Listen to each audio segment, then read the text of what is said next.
ሰላምታ አለና ያ ሰላምታ ለሁላችንም የሚሆን ነውና እንዲሰራጭ ወርዳለሁና ሁልጊዜ ሙስሊሞች ብቻ በአረብኛ ስለሚሉት እኔ ብቻ ነኝ መሰለኝ በአማርኛ ቀይሬ ብዙዎቹ ያስተዋወቁት። አሰላሙ አለይኩም ወራህመቱላሂ ወበረካቱሁ። ያ አላህ ሰላም ወይም የጌታ የፈጣሪ ሰላም السلام عليكم ማለት እሱ ነው። ሰላም ወራህመቱላሂ ማለት የሱ እዝነቱ ወይም ርህራሄው እና በረከቱ ለሁላችንም ይሁን ማለት አሜን።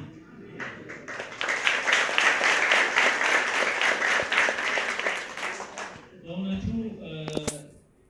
እንዲሁ የምስጋና ፕሮግራም አለን ብሎ ቀለል አድርጎ ነው ዶክተር ቢኒያም ያቀረበው እንጂ ሌላው ቀርቶ በጣም ወዳቸው ማከብራቸው ታላቅ ሰው አባታችን አቡነ ፋኑኤል በዋሽንግተን ዲሲ አካባቢ አብረን እዛው ስለምንኖር በተለያዩ ስራዎች ላይ ማገኛቸው ማቃቸው በትንሹ በሃይማኖት ተቋማት ጉባኤ ላይ እሳቸው ዋና ሰብሳቢ እኔ ደግሞ አጋዥ ምክትል ሰብሳቢ ሆኜ አብሬያቸው ስለሰራሁ ትንሽ ጊዜ ቢሆን እስካሁን ድረስ ግን ከእሳቸው ጋር አብሬ እንዳለሁ ነው የሚሰማኝ። አሁን ያየሁት ይህ የሚገርም የሆነ ሰውነትን በደንብ አድርጎ የሚያሳይ ሃይማኖተኝነትን በትክክል የሚያሳይ ከዚህ በፊት የምናውቃቸው በቁርአን ውስጥም በመጽሐፍ ቅዱስ ውስጥም የምናውቃቸው ብፁዓኖች እና ቅዱሳኖች እንደዚሁም ነቢያቶች ታላላቆች በሙሉ ቅድም አባታችን ሲያስተምሩን እንደነበረው እኛም ጋር ያለው አስተምሮት አንድ አይነት ነው። ስለዚህ እኔ እዚህ ጋር ወጥቼ ሙስሊም ብቻ ስለሆንኩኝ የሆነ የተለየ ነገር ላወራ አልችልም። እሳቸው ያወሩት ነገርን ስሰማቸው ልክ እኛ ጋር ደግሞ አንድ ሼህ መስጊድ ውስጥ ቆሞ ቢናገር የሚናገረውን ነገር ነው የተናገሩት። ስለዚህ ነው እኔ ብዙ ጊዜ ኮመን የሆነ ወይም አንድ አይነት የሆኑ ጉዳዮችን በአንድ ላይ እንደዚህ መማማር ብንለምድ፣ አስርቱ ትእዛዛት አትስረቅ ነው የሚለው፣ የሰው አትንካ ነው የሚለው፣ አታመንዝር ነው የሚለው፣ ሌሎችን እንደራስ ውደድ ነው የሚለው የመሳሰሉት አባታችን ሆይ በሰማይ የምትኖር የሚለው እኛ ጋር አልহামዱሊላህ ረቢል ዓለሚን አርራህማን አርራሂም ማሊክ የውሚዲን እያልን በአረብኛ እናረጋዋለን። እናንተ በግዕዝኛ ታደርጉታላችሁ። ሁሉም ግን አንድ አይነት ነው። ብዙ ነገሮቻችን በተለይ በሰዋዊነት ጉዳይ ላይ በሰብአዊነት ጉዳይ ላይ የሚነሱ ጉዳዮች ላይ ምንም ልዩነት የለም። ቅድም አባታችን ለምሳሌ ጌታ አዛኝ ነውና እሱ አዛኝ እንድንሆን ይፈልጋል ይላሉ። በእኛ ሃይማኖት የጌታ ስሞችና ባህሪዎች የሚባሉ አሉ። እነዛ ባህሪዎች ውስጥ ቅድም የጠቀስኩት አርራህማን አርራሂም የሚለው አዛኝና ሩህሩህ የሚለው። ስለዚህ እኛ የጌታን ባህሪ ልክ እንደሱ መሆን አንችልም። የፈለገ ቢሆን የሱ አብሶሉት ነው። የሱ ጥግ የለውም። የሱ አዛኝነቱ ልክ የለውም። የኛ ግን አዛኝነት የምንችለውን ያህል በሰውነት የምንችለውን ያህል ጥግ እንዲደርስ ይፈለጋል ማለት። እሱ ጋር መድረስ ግን አንችልም። ጌታ ያያል፣ እኛም እናያለን። ግን እኛ ከዚች ግድግዳ ኋላ እናይም። እሱ ግን ሁሉን ነገር ያያል። ሆዳችን ዕቃ ውስጥ ያለውን ነገር ያያል። ልዩነቱ ይሄ ነው። ስለዚህ በርህራሄነት ትልቅ ቦታ የደረሱ ሰዎች ብዬ ከማስባቸውና በዚህ ጉዳይ ላይ ትልቅ ስራ እየሰሩ ካሉት ሰዎች ውስጥ እንደነ ወንድሜ ቢኒያም አንድ በጣም የሚገርም ዛሬ እኛ እንደ በዓል የምናከብረው ዒድ አልአድሃ የሚባለው ወይም የዓረፋ በዓል የሚባለው ከአብርሃም ጋር ይገናኛል፣ ከነቢዩ ኢብራሂም ጋር ማለት። ኢብራሂም አባታችን ቁርአን ውስጥ አንድ ጸሎት አደረገ ይላል። ያ ጸሎት ምንድነው የሚለው? ረበና اجعل هذا بلدا آمنا وارزق أهله من الثمرات من آمن منهم بالله واليوم الآخر علينا من مالتنا ጌታችን ሆይ ሀገሩን ይሄ የምንኖርበትን ምድር አማን አድርግልን አለና ከዛም ከምጽዋትህ ወይም ከስጦታ ከአዝርትህና ከአታክልትህ ከምታበቅለው ነገር ደግሞ ባንተ ላመኑትና በመጨረሻ ቀን ደግሞ ተቀስቅሰው የዳኝነት ቀን ያለ የፍርድ ቀን ያለ መሆኑን ላመኑ ሰዎች ብቻ ስጥ ብሎ ጸለየ ይላል። ጌታ ግን ምን ብሎ መለሰለት ይላል ቁርአን ላይ ቃለ ወመን ከፈረ ፈኡመቲዑሁ ቀሊላን ثم اضطره الى عذاب النار وبئس المصير። ምን ማለት ነው? አንተ አብርሃም ሆይ የኔን ስጦታ በኔ ላመኑትና በመጨረሻው ቀን ደግሞ ለሚመነዱት ብቻ ገድበ መጠየቅህ ልክ አይደለም። የኔ ስጦታ እዚህ ምድር ላይ ላሉ በሙሉ ነው ብሎ አረመው ይላል ቁርአን። እናም ለሁሉም እሰጣለሁኝ ባይሆን በጎ የሰራና መጥፎ የሰራ ሂሳቡ የሚመጣበት ቀን ሌላ ዓለም አለ፣ የፍርድ ቀን። ያን ጊዜ ያጠፉትን የማደርገውን እኔ ነኝ የማውቀው፣ መልካም የሰሩትን እኔ ነኝ የማውቀው። ይሄ ማለት ምን ማለት ነው? በዚህ ምድር ላይ ባለንበት ሰዓት እርስ በርሳችን የምንፈርደው ፍርድ ልክ አይደለም። ለጌታ ነው መተው ያለብን። እገሌ እንዲህ ነው፣ እገሌ እዚህ ነው፣ እገሌ እንዲህ ነው ብለን ማን ሆነና በእናንተ መጽሐፍ ቅዱስ አስተምሮት ውስጥ ኢየሱስ አንዲት አመንዝራ ነገር ሰርታ ልትቀጣ የቀረበችን ሴት ከእናንተ ውስጥ ወንጀለኛ ያልሆነ እስኪ ይውገራት ወይም ደግሞ ይወንጅላት ብለዋል። ሁላችንም ወንጀል አለብን፣ ውስጣችን ችግር አለ ማለት ነው። ስለዚህ ማንም ላይ የሚፈርድበት ጊዜ አይደለም እዚህ ምድር ላይ እስካለ ሁላችንም የራሳችን ችግር አለብን። ባይሆን ሁላችንም በአንድ ላይ እጃችንን ወደ ፈጣሪያችን ማንሳት ተገቢ ነው። ከዛ አንፃር እኔ ለመማር ነው የመጣሁት። ደስ ብሎኛል። እነዚህ ሁሉ አባቶች ፊት ያሉ አልመሰሉኝም።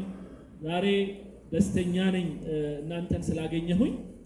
ይህ ስጦታ በብፁዕ አቡነ ፋኑኤል የተደረገው ስጦታ እኔ በህይወቴ በጣም ብዙ የፈንድሬዚንግ ፕሮግራም ሰርቻለሁ። በአሜሪካም የአንድ ዩኤምአር የሚባል ዩናይትድ ሙስሊም ሪሊፍ የሚባል ኦርጋናይዜሽን፣ ዩናይትድ ሚሽን ፎር ሪሊፍ የሚባል ኦርጋናይዜሽን፣ ሌሎችም ኦርጋናይዜሽኖች ላይ ሰርቻለሁ። ኢስላሚክ ሪሊፍ የሚባል ሌላም ደግሞ የሌሎች እንትኖች ላይ ብዙ ሰርቻለሁ። ፒፕል ቱ ፒፕል የሚለው የተለያዩ ቦታዎች ላይ ገንዘብ አሰባስበናል። ነገር ግን በእንደዚህ አይነት የራሱን ምናልባትም እሳቸው አገር ስመለስ ላርፍበት ብለው የሰሩት ቤት ሊሆን ይችላል፣ ወይም ደግሞ የሆነች ነገር ይሸፍንልኛል ብለው ያዘጋጁትን የራሳቸውን ቤት በሀብትም ደረጃ ደግሞ አባታችንን አውቃቸዋለሁ። ይሄን ያህል ልቅቅ ያለ በጣም ሀብታም ሆነው የሚኖሩ ሰው አይደሉም። እዛም ቤተክርስቲያን አጠገብ ባለ ምናልባትም ለማገልገል እንዲመቻቸው በተሰጣቸው የዛው የቤተክርስቲያኑ መኖሪያ ቦታ ላይ ነው የሚኖሩት። ነገር ግን እንዲህ አይነቱ ሰው የራሴን ቤት የምኖርበትን ወይም ያሰብኩትን ብለው የራሳቸውን ቤት ለመቄዶንያ ለተቸገሩ ሰዎች፣ በዚህ ላይ የተቸገሩ በምንልበት ወቅት የቢንያምን ለየት የሚያደርገው እዚህ ጋር ሙስሊሞች አሉ፣ እዚህ ጋር ክርስቲያኖች አሉ። ምናልባትም ሃይማኖት የሌላቸውም ሰዎች ቢመጡ እሱ አይገደውም። ሰው በመሆናቸው ብቻ ነው የሚረዳው። ሰው መሆናቸውን የሚረዳ መሆኑን ደግሞ ይህ አርማቸው ሁሌ በጣም ደስ ይለኛል። ሰውን ለመርዳት ሰው መሆን በቂ ነው። አብርሃም እኛ ጋር ምሳሌ ነው። ነቢዩ ኢብራሂም በቁርአን ውስጥ 63 ቦታ ተጠቅሰዋል። በጣም የሚገርም አስተምሮት ውስጣቸው ስላለ ማለት ነው። እና ከዛ ውስጥ የምንማረው ነገር ኢብራሂም ወይም አብርሃም የሰውን በሰውነት ብቻ እንደሚያዩት የሚያሳይ ጌታ አላህ ልጅ ሊያበስራቸው ከዛች ሳራ ከምትባለው ሚስታቸው መውለድ አቅቷቸው ለብዙ ጊዜ ከቆዩ በኋላ በስተርጅና ልጅ ሊሰጣቸው መልአክን ላከ ይላል። 2 መልአኮችን ላከባቸው ሊያበስራቸው። 2 መልአኮቹ በመጡ ጊዜ ሰው ተመስለው ስለሆነ የመጡት ሰላም ሰላም ተባባሉና ቤት አስገብተዋቸው ወደ ጓዳ ገብቶ ምግብ ይዞ መጣ። አሁን እኛ ሀገር የተለመደው አሜሪካ ከሆነ ደውለህ ነው መሄድ ያለብህ፣ አለዛ ማንም ያበላህ የለም አይደለም አባ። ደውለህ ካልመጣህ በስተቀረ አንድ ጊዜ አንድ ጓደኛዬ ምን አለኝ የሆኑ ሰዎችን በድንገት ልጎበኛቸው ሄድኩኝ አለና ሲሄድ እየበሉ ነበር ቤተሰቡ ቁጭ ብለው ና ብላም አላሉኝም ማለት ያው ሳትነግረን ስለመጣ ቁጭ በል ብለው ቁጭ ብለው በሉ አለ ጨርሰው ምግቡ እጃቸው ከታጠቡ በኋላ በል የመጣበትን ጉዳይ ንገረን አሉት። ይሄ በጣም እንግዲህ በእነሱ ቤት ሞደርንነት ነው። በእነሱ ቤት ምንድነው? በእነሱ ቤት ስልጣኔ ነው። ግን ይሄ ስልጣኔ ነው። ያ የራበው ሰው ምናልባትም ከሩቅ ቦታ መጥቶ እዛ ቤት ምናልባትም የሆነ ነገር ያቀምሱኛል ብሎ የመጣ ምስኪን ሊሆን ይችላል። ያሳስ ግን እያየ እሱ ፊት ዝም ብለው በልተው ለቀቁት። ግን አብርሃም ሰተት ብሎ ገብቶ ወጃአ ቢዕጅሊን ሐኒድ ይላል። ያው አርዶ ከእርዱ ላይ የእጅ የሚጣፍጠው ፓርት ዝንጣፊ ጠብሶ ነው ያመጣላቸው ይላል። ከዛም አቀረበላቸውና አላ ተአኩሉን አላቸው። በአረብኛው አትበሉም ምን አላቸው። ይሄ ነው ትክክለኛ ሰውነት። እነሱም መልአኮች ናቸው አይበሉምና ያው መልእክቱን ብቻ አድርሰውለት ሄዱ ይላል። ስለዚህ ውስጣችን ያለ ይህ መጽሐፍ ቅዱስ ውስጥ ቁርአን ውስጥ ወንጌል ውስጥ የተጠቀሱ ሀብቶቻችንን እያነበብናቸው አይደለም፣ እየተገበርናቸውም አይደለም፣ እየተመካከርንባቸውም አይደለም። እንደዚህ አብረን ሁል ጊዜ እየተሰባሰብን በእንደዚህ አይነት ነገሮች እየተዋወስን አብረን መስራት ብንችል የት በደረስን። ድህነትን አብረን ባስወገድን። ሌላው እንደ መዝጊያ የማደርገው በቁርአን ውስጥ ከተጠቀሱት ነገሮች የእስልምናው መሰረቶች ከሆኑት ነገሮች አንዱ መስጠት ነውና ዘካ እናንተ ምንድነው የምትሉት? አስራት ከገንዘብ ላይ በግዴታ የሚሰጠው በምጽዋት ደረጃ የሚሰጡት በሙሉ በጣም ከመወደዳቸው ባሻገር ግን አንድ ቦታ ላይ ቁርአን በጣም የሚስብ ነገር ይለኛል። ምን ይላል? ለን ተናሉ البر حتى تنفقوا ما تحبون። ምን ማለት ነው? በጣም እናንተ ዘንድ ውድ የሆነውን ነገር እስክትሰጡ ድረስ በእውነት መልካምነትን ገና አልተሰጣቸውም ይላል። ብዙዎቻችን ገንዘብ ስንሰጥ ወይ ስንረዳ ከኪሳችን ውስጥ መርጠን ትንሿን ብር ነው የምንሰጠው አይደል?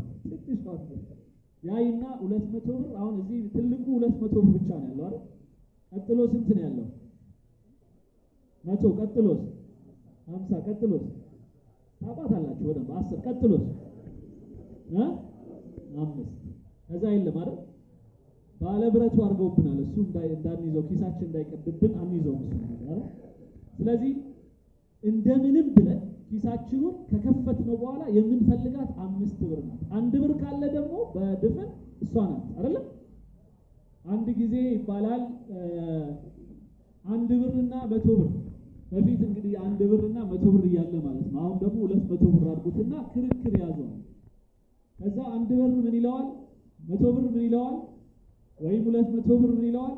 አንተ ልክስክስ እኮ ነው በየደሃው እጅ እኮ ነው የምትውለው።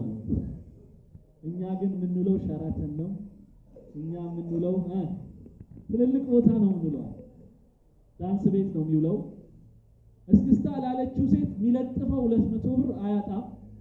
ነገር ግን ለደሃ ስጥ ሲባል ወይም መንገድ ላይ የኔቢጤ ሲጠይቀው ግን ኪሱን ፈትሾ እንደምንም 5 ብሯን ወይም 1 ብሯን ነው የሚፈልገው። ጌታ ግን ምንድነው የሚለው? እውነት እናንተ ከምትወዱት ለራሳችሁና ይሄ አስተዳደጋችንን ይመስለኛል። ድሮ ልጅ እያለን እናቶቻችን የሚሉን ምንድነው? እስኪ እዛ የተረፈ መሶብ ውስጥ ትንሽ የሻገተ አለ እሱን ፈልጊና አውጪ ይሉን ነበር አይደል? በጣም እኮ አስቸጋሪ የሆነ ነገር። ለደሃ የምንሰጠው የተረፈንን፣ ለደሃ የምንሰጠው ያሻገተ፣ ለደሃ የምንሰጠው በእጃችን ያቦካነውና የተራራፈ ነው። ይሄ ነውረኝነት ነው። ትክክለኛው አሰጣጥ ከኛ ከምንበላው ከራሳችን እኛ ልባችን ስንጠቀመው ደስ በሚለን ነገር። ስለዚህ ከምትወዱት ነገር ካልሰጣችሁ መልካምነትን ገና አልጀመራችሁትም ነው። ጌታም አይወድላችሁም ስጦታችሁን። አለበለዚያ የመናፍቃን ነው የሚሆነው፣ የማስመሰል ሰው ፊት ሲሆን እጁን ያነሳል ይሰጣል፣ ግን ደበቅ አድርጎ አይሰጥም፣ በቋሚነት አይሰጥም፣ ቃል የገባውን አይሰጥም የመሳሰሉ። ስለዚህ እዚህ አባቶች ትላልቅ አባቶች በተለይም ደግሞ ብፁዕ አቡነ ዮሴፍ በደንብ አድርገው አስተምረውናል እና በእነሱ ላይ ይሄን ያህል ረዘም ያለ ነገር ማውራት አልፈልግም። ብቻ የሰማነውን ከዛም ከዚህም የሰማነውን ልቦናችን ላይ አላህ ያሳደረልን። ያ ብቻ አይደለም፣ ልቦናችን ላይ አድሮ ደግሞ ወደ ተግባር በእጃችን ላይ የሚተረጎም በመስጠት የሚተረጎም ያድርገው። ወንድሜ ቢኒያም እቀናብሃለሁ። ሁሌም አንተ ትልቅ ነገር አሳይተሃል። በኢትዮጵያ ደረጃ አንድ ድርጅት አንድ ክርስቲያን ወንድም ያቋቋመው ድርጅት ሆኖ ግን ሙስሊሞችንም ክርስቲያኖችንም የሚረዳ ድርጅት እንደ ምሳሌ የሚቀርብ ነው። በሙስሊሞቹም ይህንን ያንተን አይተው የሞከሩ አይቻለሁኝ። እንደነ ባቡል ኸይር ሁለተኛ ምሳሌ ሆኖ ሊጠቀሱ የሚችሉ ናቸው። ግን በጣም ብዙ ይቀረናል። በጣም እኔ ቢኒያም አንድ ጊዜ የሆነ ነገር ነግሮኝ አስለቅሶኛል። ምን አለኝ? አንድ አባት ዑምራ መሄድ ስለሚፈልጉ ገንዘብ ፈልጉላቸዋል። ለምን አገባ ቢኒያም? እሳቸው ሐጅ ዑምራ ለሚሄዱት ቢኒያም አሁን ምን አገባው? አስቡት። ቢኒያም የሚፈልገው ያ ሙስሊም የሆኑ ሰውዬ እሱ እጅ ስላሉ በሱ እጅ ስለሚተዳደሩ የእሳቸውን ፍላጎት ማሟላት ፈልጓል ማለት ነው። ልክ ነኝ? በቃ ይሄ ነው። ሰውነት ይሄ ነው። ሰው ማለት ይሄ ነው። ስለዚህ እሱ እንዳለው ሰው እንሁን። ሰው ከሆንን በኋላ ከዛ በኋላ ሌላው ይደርስበታል። አንድ አባት ከጀርመን መጥቶ በጣም ነው የምወዳቸው ሀጂ ሙፍቲ ዑመርን አለኝ። ለምን ነው የምትወዳቸው አልኩ። ዶክተር ነው። እኔ ብዙ ነገር ሰምቻለሁ፣ ግን አይምሮዬን የነካውና ልዩ ንግግር አንድ ቀን ከምንም በፊት ሰው መሆን ይቀድማል የምትል ቃል ከሳቸው ሰምቼ አይምሮዬን በጣም ነክቶታል። እና ይህ ነው ሰው መሆን በጣም ወሳኝ ነው። የእውነትም አላህ ሰው ያርገን። የነቢያዊው ትውፊት ንግግርም የሚያሳየው እንኳን ሰው አይደለም ሌላው ቀርቶ ነፍስ ያላት ወይም ምትተነፍስ አይነት ህይወት ያለውን ነገር በሙሉ መርዳት ወሳኝ መሆኑን ሲያስተምሩን አንዲት ድመትን አስራ ወይ ያልሰጠች ያልመገበች ወይ ደግሞ ለቃት እንድትመገብ ያላረገች አንድ ሴትን ሲኮንኑ፣ በተቃራኒው ደግሞ አንድ በጣም ሲራብ ያየን ውሻ ሲጠማን ያየን ውሻ ውሃ በማጠጣቱ የተነሳ ጌታ እንደማረለት ይነግሩናል። ስለዚህ ለሁሉም ነፍስ ላለው በሙሉ ልባችን ጥሩ የሆነ ርህራሄ እንዲኖረው እመኛለሁ። ያ ነው ትክክለኛ አስተምህሮቱ በእስልምናውም በክርስትናውም። ምክንያቱም ተዋርዶ ሲመጣ ከድሮ ጀምሮ ከአዳም ጀምሮ የምንጠራቸው ነቢያቶች አንድ አይነት ናቸው። እኔ አደም ብለው እናንተ አዳም የምትሉት ነው። እኔ ሙሳ ብለው እናንተ ሙሴ የምትሉት ነው። እኔ ዮሴፍ ብለው እናንተ ዩሱፍ ብለው እናንተ ዮሴፍ የምትሉት ነው። በቃ ሌላ የለም።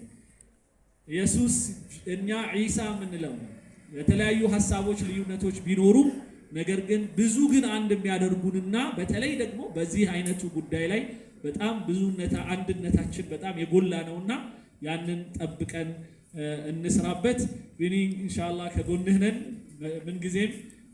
ብፁዕ አቡነ ፋኑኤል ይህንን የመሰለ ትልቅ ተምሳሌት ሰርተዋል። ቅድም ባልኩት መሰረት ብዙዎች እንደዚህ አይነት ስጦታ ሲሰጡ ሸኾችም ቄሶችም ብዙ አይተናናቅም። ስለዚህ የምንናገር ሰዎች የአድርጉ የምንል ሰዎችን መከራ ውስጥ ነው የከተቱን አቡነ ፋኑኤል። የት አላችሁ ታዲያ?